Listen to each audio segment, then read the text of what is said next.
The following stories are very dark, disturbing, and very graphic. The second story mentions the death of a baby. I'll have timestamps in the pinned comment, and I'll have the stories labeled in case you want to avoid any of them. If you have a story like this, or any other story that you might want to send, you can send it in at southerncannibal.com. Please be respectful to emergency worker services. The things they do are not easy, and they truly deserve the respect for the things that they do every day. Alright, let's get into the stories.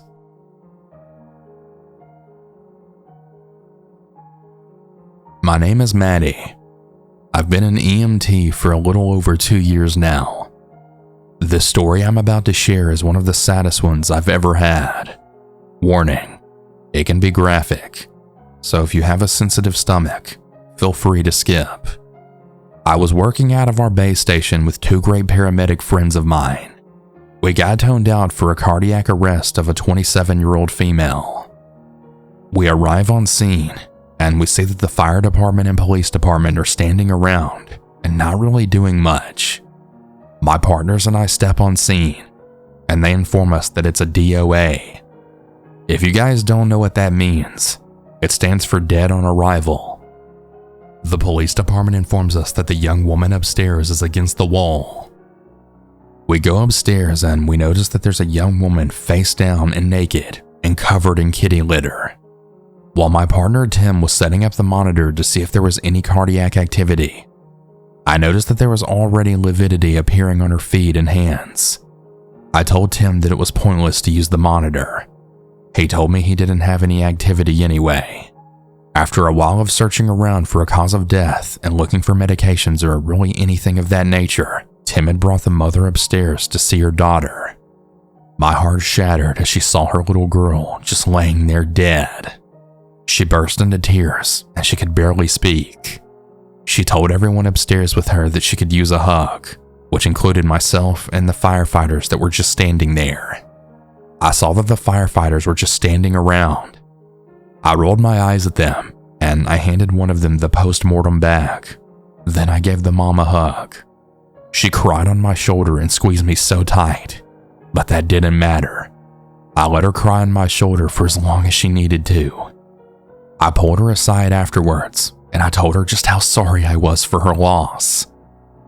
She then told my partners Tim and Charlie that she suspected her daughter's baby daddy did this to her. She said that he had been on the run for about 2 years. I don't know if that's what happened, but I do have a theory. It was really odd that when we found her daughter, her head was perfectly up against the wall, so we couldn't see if there was any blood. Also, she was naked. My partner suspects that the victim's baby daddy showed up, they had sex, then he killed her. Also, I don't know if that's what happened. It's just a theory. The last weird clue is there was kitty litter underneath and on top of her body, yet there was no kitty litter box upstairs anywhere. I'll never know what happened to this poor woman and young mother. The saddest part of this story is that her two sons, ages 4 and 7, found their own mama in this state. Also, the mother of the victim had told us that she lost her son earlier this year to brain cancer, and now she's lost her daughter, her only child. My heart shattered. I love my job, but this call has to be the saddest one that I've ever responded to. 2 little boys lost their mother, and a mother lost her daughter. My prayers still go out to her family. First responders have a really hard job, guys. Please do everything you can to support your first responders, and thanks for listening. Back in my former life when I was young and fit, I was a volunteer firefighter for the local CFA in the town I lived in at the time, and had been for a number of years. I'm from Australia. I have many stories, mostly sad to be honest, but these 2 are the ones that stick with me the most, as the first was actually my very first call out as a full-fledged firefighter, and the second, well, you'll understand why soon enough. A warning, this first story contains descriptions of death, and it may be upsetting for some people. So I was 16 at the time, and I had just completed my final training to be inducted as a member of the team and be able to attend call-outs. It was a Sunday afternoon, and we were finishing up cleaning at the station when a call then came through. The captain picked up and took the details, and our pagers then began chirping. Single vehicle MVA just out of town on the S-bend. The stretch of road was notorious and well known by the locals. The stretch of road in question was notorious, and it was well known by the locals, as it had a sharp S-shaped bend that suddenly pops out of a straight stretch of road out of town on a 100-kilometer area. The bend itself wasn't quite our jurisdiction, as it fell under the next town over, but many of the members from that brigade were out of town on a competition. 3 of us climbed up into the back of the tanker, captain in the front as driver, and lieutenant as front passenger. Search and rescue had also been dispatched, as there were people trapped. We pull up, and the 3 of us on the back descend to the roadside. As we're standing there awaiting our orders from the lieutenant because the captain was talking with the police and SNR, I begin to just take in the scene. About 10 meters down from the first piece of the bend is the wreck of a sedan. It's wrapped around the tree as though the tree and vehicle are one. The car hit with such force that the bonnet was touching the boot at an almost 90-degree angle. I'm sent with the hose to stand by the bonnet just in case a fire ignites, and I'm to douse it if it does. The driver was being spoken to by an officer, but it wasn't looking good for him. What was the center console was embedded into him, and he barely seemed conscious. I noticed that there isn't much left of a windshield left. The front passenger, or at least what is left of them, has already had a sheet draped over their body, which is half hanging out what was left of the passenger side door. That wasn't even the worst of it though. There was a newborn baby car seat in the paddock to the left of the road upside down. About 5 feet from there was another tiny sheet covering another body. A tiny one, but just below the fence line was what broke whatever childhood I had left inside of me. There was also another sheet which someone had weighed down with a rock on the edge so it wouldn't blow off. The lieutenant came in and relieved me as the air ambulance was landing, and once the scene was declared safe, we finished up and returned to the station. What had happened was that this young family from out of town were heading through as a shortcut. The driver had misjudged his speed in the bend, lost control, became airborne after hitting the ditch, and then slammed into the tree on the passenger side on the opposite side of the road, right at about 140 meters from when they first left the road. Heartbreakingly, the baby's car seat wasn't secured properly, and the impact of the vehicle hitting the tree catapulted the seat right out of the windshield, as well as the baby out of the seat and right into the fence, then separating the head from the body. That was the first and last MVA I ever attended. The second story is much less heartbreaking, but confronting all the same. I was now a young adult. The month was February, and the year was 2009. It was the middle of a drought, and we hadn't had any substantial rain for over 2 months. But this day saw an intense storm roll through, with very strong 100-kilometer westerly winds and 45 degrees Celsius, which for you Americans listening was about 62-mile winds and 115 degrees Fahrenheit. The storm saw lightning strikes and power lines down across the state, the perfect storm for a disaster. Fires quickly and aggressively took hold across the state, with the worst just the east of Kilmore, shutting the major freeway and many of the access roads. This fire took hold before an adequate emergency warning system was then in place. Before 1530, this fire had emerged with the Murrindindi fire, which had already hit so many towns. Flames were topping the treetops at over 30 meters high, feeding off years of vegetation through the national parks and roadsides. With little to no warning, entire towns were lost. By the evening of the 8th of February 2009, there were over 400 fires burning across the state of Victoria, and every single fire truck and volunteer were dispatched. I was called up on strike team the following day, and myself along with 5 other members joined the fight of what we didn't know at the time to be the fight of our lives, the 1,300 hours to the Marysville area. Reports were already trickling in of fatalities that had been found by other members, police, and SCS. But the fires were still active and very dangerous, so often those emergency services would have to evacuate, and it wouldn't be for another 2 weeks before the total amount of lives lost would then be known.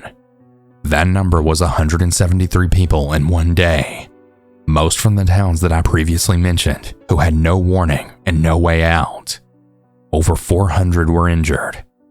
Our strike team's job was immediate protection of life. There was still an emerging and critical situation from frantic calls that were coming in non-stop, jamming the line.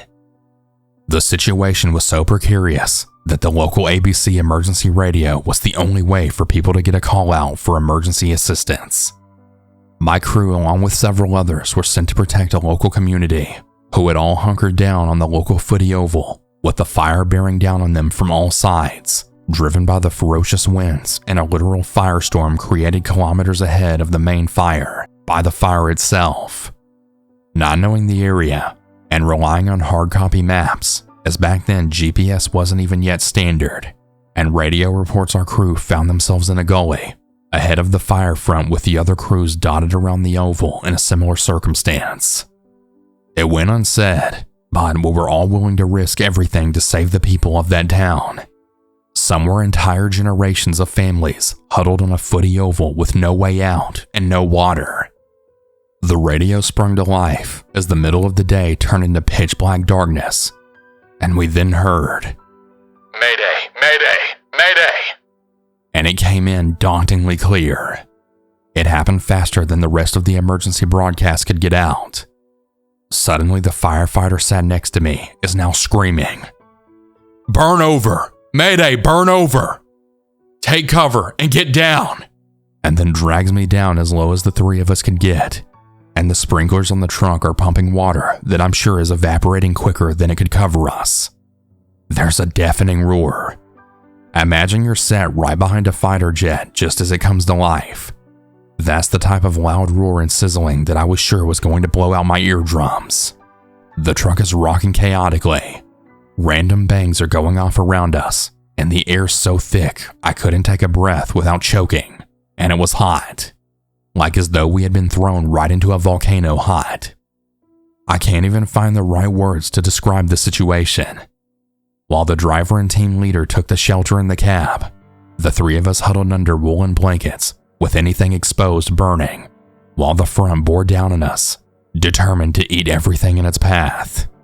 The burnover felt as though it lasted for hours, but realistically, it was all over in a matter of minutes, as the strong winds fueled the front, hurtling towards the main road and whatever was left of the town nearby, after changing direction swiftly and without warning, just seconds before the crew to our right called in their Mayday message, leaving us with no warning and very little time to prepare.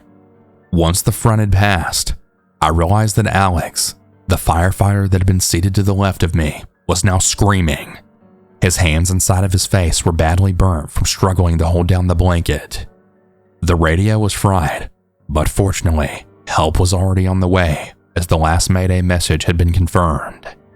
The truck was a blackened mess of twisted melted metal and still radiating heat, as I then noticed a nearby crew coming down the gully towards us. Luckily for those townsfolk taking shelter on the footy oval, the wind change meant that they were giving a last-minute reprieve and able to be evacuated before another wind change, which meant that the town was yet again in danger. I completed my strike team rotation twice over, and I finally returned to my hometown, which was safe. It would be weeks before the fires were at least brought under control and finally extinguished, and it was these fires that drove major change through emergency procedures and implementing new emergency warning systems countrywide to ensure a repeat of the horrific situation and loss of life should never again be repeated. Following these fires, I left that life behind me. The horrific loss of life I witnessed, the grisly stories I heard from the first-hand survivors, and the pain carried in people's hearts and eyes was just way too much for me to bear. That and the near-death experience of being burned alive, despite all of our training and fire awareness, was more than enough to last me a lifetime.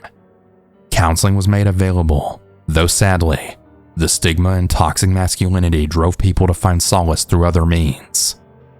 For me, that was quitting my role and moving far, far away to never return again to that area. And I always feel a slight shudder every fire season whenever a warning goes out across media.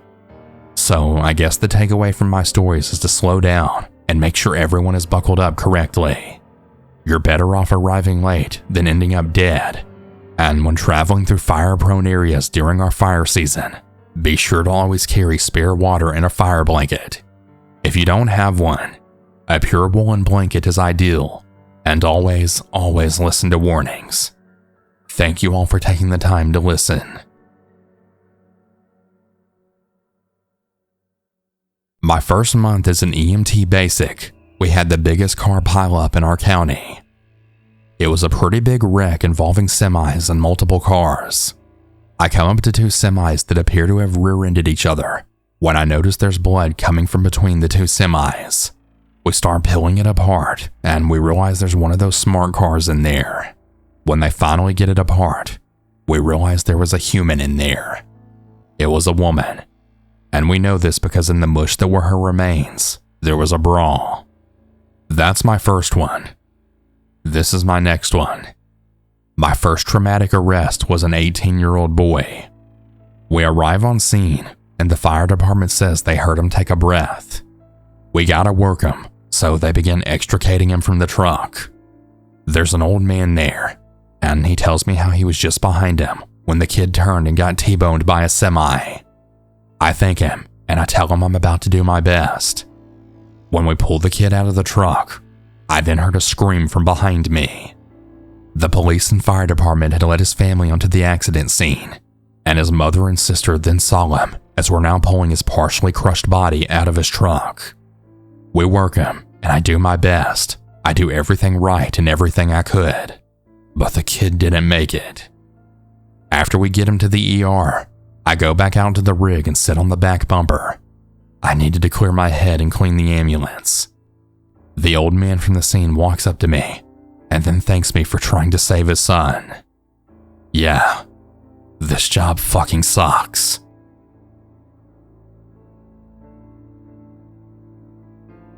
EMAS first responder here. I've not seen many horrific accidents. I've been the one who's there at the end of a person's life trying to stop it, and I've been the one that succeeded in saving them. But the one call that stuck with me was my first and only road traffic collision. I'm only 22, and this was a year ago, so I was 21 when this happened. I'm also a volunteer first responder, but a top level, so I carry drugs, etc., but am by no means a paramedic. I've done about 3 months of formal training in total. But anyway, got a call to a motorcycle versus car coming off a roundabout. The motorcycle had 2 riders, fiancés, and the one driver in the car. The bike had come around the turnoff too quickly and clipped the car at such speed it had sent the driver flying 150 yards down the road, with him being spread at various points across it. When I arrived, there was a person helplessly doing CPR on what little remained on this poor person, and I think they were doing it just out of shock more than anything. His right arm had somehow ended up in the passenger seat of the car. The driver hadn't sustained many injuries, although he turned out to be a hemophiliac, so he wouldn't stop freaking bleeding from the little wounds that he had sustained, which was just one more thing to complicate it all. Finally, the female passenger of the bike. She had been ejected sideways over the car and landed face down in a ditch. As I went over, I could hear her screaming, and you could visibly see about 70% of her bones were broken, as well as pointed in different directions. This was more of a problem because that meant that we couldn't get an IV for pain relief anywhere. We eventually managed to turn her over, putting her in so much pain, only to find that she had a laceration right across her stomach and everything was coming out. My job was to hold it all in with my hands while she begged for the pain to stop. The driver walked away fine, and miraculously, after about 4 weeks in intensive care, the girl survived. Unfortunately, she lost her leg, and more sadly, her fiancé. I think about that couple every time I drive or go on call or do anything. Drive carefully. It doesn't take much to tear a whole world apart.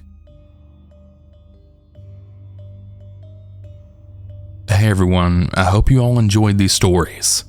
If you ever want to submit your own, you can do so at southerncannibal.com. Have a good night, everyone. And remember to always stay